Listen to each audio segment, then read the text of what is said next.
On part au Japon. Enfin, je pars au Japon. Je me suis dit, bah, peut-être je vais vous raconter mon histoire, mon voyage, quoi. Bah, si vous voulez, bah, vous pouvez venir avec moi. Allez, tu viens? Allez, viens. Allez.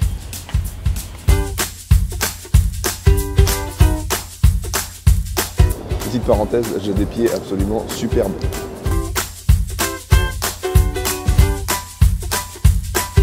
Putain, Elias, tu fais quoi? Là, je pars en vacances. Tu vas où? Je vais à Tokyo. Putain, moi aussi. C'est incroyable, je viens de croiser Elias. Je crois qu'on va faire le voyage ensemble. Voilà, je pars au Japon avec Elias et Amine, deux Arabes. Moscou. Duty free. Tu vois que les capotes sont moins chères là-bas. Ça demande à ta mère, tu vois. Alors je prends mes premiers cours de japonais. Comment on dit France en japonais?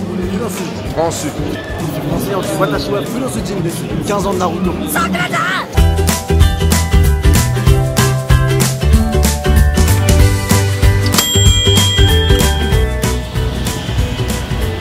On marche dans les rues de Tokyo pour trouver notre logement. Franchement, les rues, ça n'a rien à voir, c'est vraiment des paysans. Belle ville, hein, Tokyo. On a découvert notre logement. Ce qui est très drôle, c'est qu'il y a un tuto pour chier. Les Japonais, ils savent pas chier, quoi. Le ticket de métro au Japon, c'est pas les mêmes. On dirait une carte Pokémon.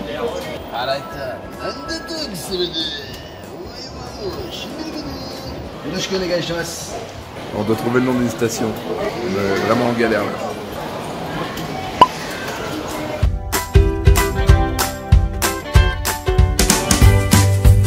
On rentre dans un resto, on a chacun notre petite maison.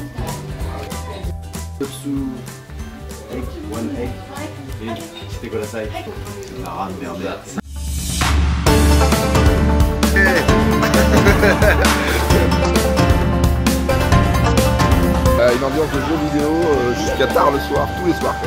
Là il y a de Pokémon là, qui hurlent dehors.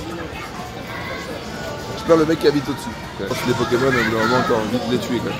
Voilà, on cherche à manger. Après on déconne pas sur les menus. C'est écrit en boîtier et en maison, tu vois un peu ce que c'est quand même. Je suis pas habitué, j'ai pris un ramen, je connais pas la monnaie, j'ai pris un ramen à 70 euros. Un bol de soupe à 70 euros. Il a intérêt à être bon ce truc parce que 100 euros le bol de soupe. Franchement c'était de la bonne soupe. J'ai mal.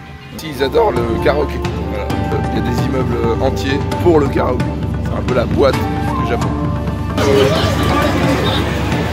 C'est le divertissement des Japonais.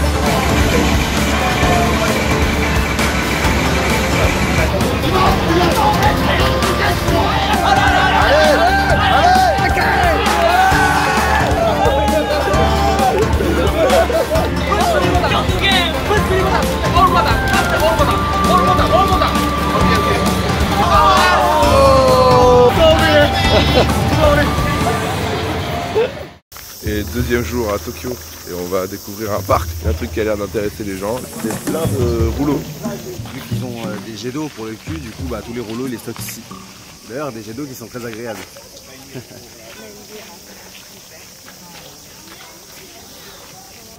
On se croit un peu dans Kung Fu Panda. À chaque fois qu'on se balade, c'est plaisant. On est sorti du parc et là on rencontre le carrefour le plus fréquenté du monde.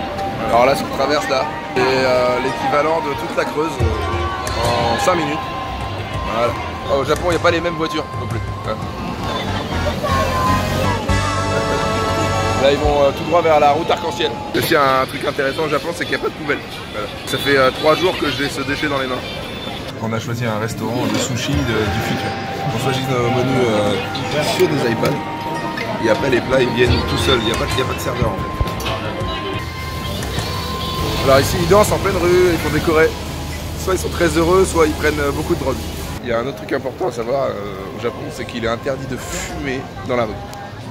C'est interdit de fumer dans la rue. Par contre dans les lieux publics, c'est autorisé. C'est-à-dire que tu peux aller à la crèche et fumer ton petit paquet de Marlboro tranquillement. Tu peux me laisser vlogger, connard? C'est beau ce parc. Les lieux publics sont vraiment propres quoi. Enfin, j'ai pas vu un papier par terre depuis... Je me souviens pas en fait, quand est-ce que j'ai vu un papier par terre. On est à Tokyo, qui est quand même la capitale. Ouais, les Japonais sont hyper propres. C'est vraiment en face d'un vrai temple.